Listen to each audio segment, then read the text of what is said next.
Ibu Bapak yang terkasih dalam Tuhan, di hadapan Tuhan mari kita menyatakan sujud syukur kita untuk kasih setianya yang selalu memelihara kehidupan kita dari hari ke hari.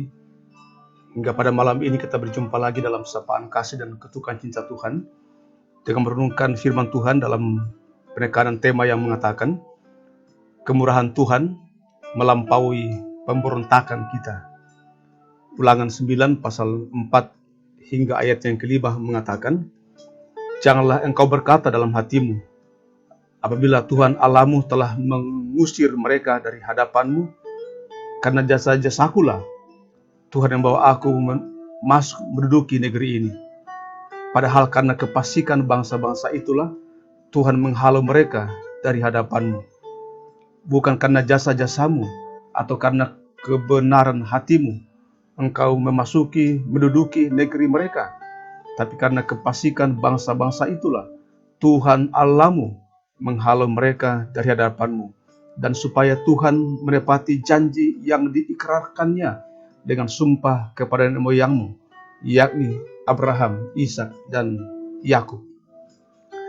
Saudara, jika sebelumnya Musa mengingatkan kepada bangsa Israel bahwa penaklukan tanah Kanaan sebagai perwujudan kuasa Tuhan yang bagaikan api yang menghanguskan, api yang tak terkalahkan atau kuasa yang tak terkalahkan, maka pada bagian ini Musa mengingatkan kembali bahwa pendudukan tanah Kanaan bukan karena jasa-jasa manusia, termasuk bukan jasa Musa.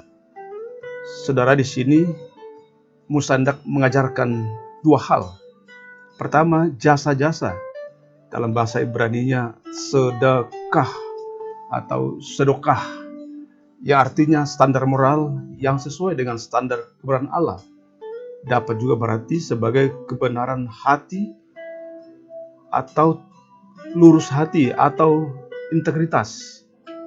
Dalam pengadilan Yahudi, kata jasa-jasa dikontraskan dengan kefasikan. Artinya dalam konteks pendudukan tanah Kanaan oleh umat Allah atau bangsa Israel adalah bentuk atau cara Tuhan untuk mengusik kefasikan dan menegakkan dengan cara menghadirkan kebenaran Allah atau standar-standar kebenaran Allah yang melalui umat pemilihan, umat pilihan atau bangsa Israel.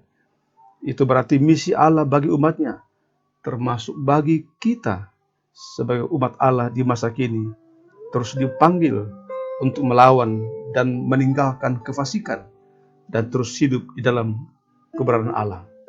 Yang kedua, kita belajar dari tipikal Musa sebagai pemimpin umat yang tidak menghitung jasa-jasa di dalam pengorbanannya, di dalam pelayanannya.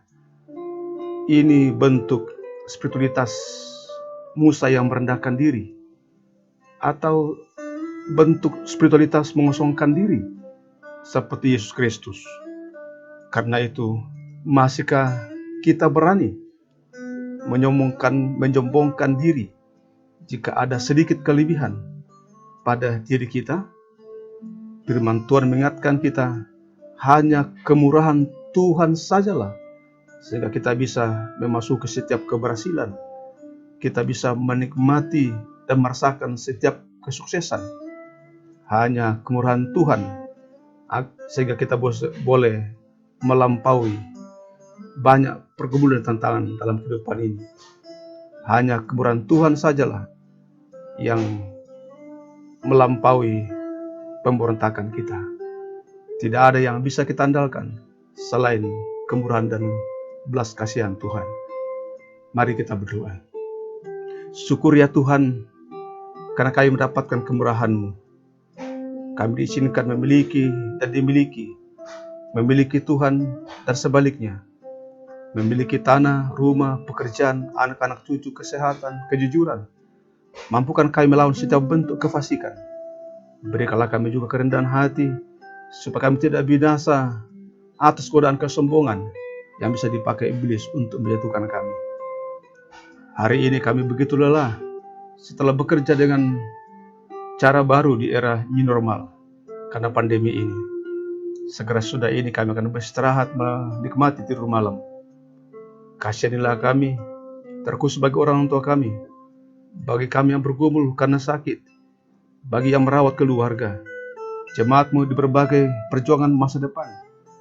Buatlah sesama kami yang sulit tidur malam ini karena harus bekerja di rumah sakit, bekerja di tempat-tempat yang lain. Tuhan, lindungilah, topanglah. Terkhusus mereka yang sulit tidur karena masih harus menanggung begitu banyak pergumulan. Untuk semua itu bukalah hati dan kehidupan saudara, dan terimalah berkat daripadanya. Tuhan memberkati engkau dan melindungi engkau. Tuhan menyinari engkau dengan wajah-Nya dan memberi engkau kasih karunia. Tuhan menghadapkan wajah-Nya kepadamu dan memberi engkau damai sejahtera. Amin.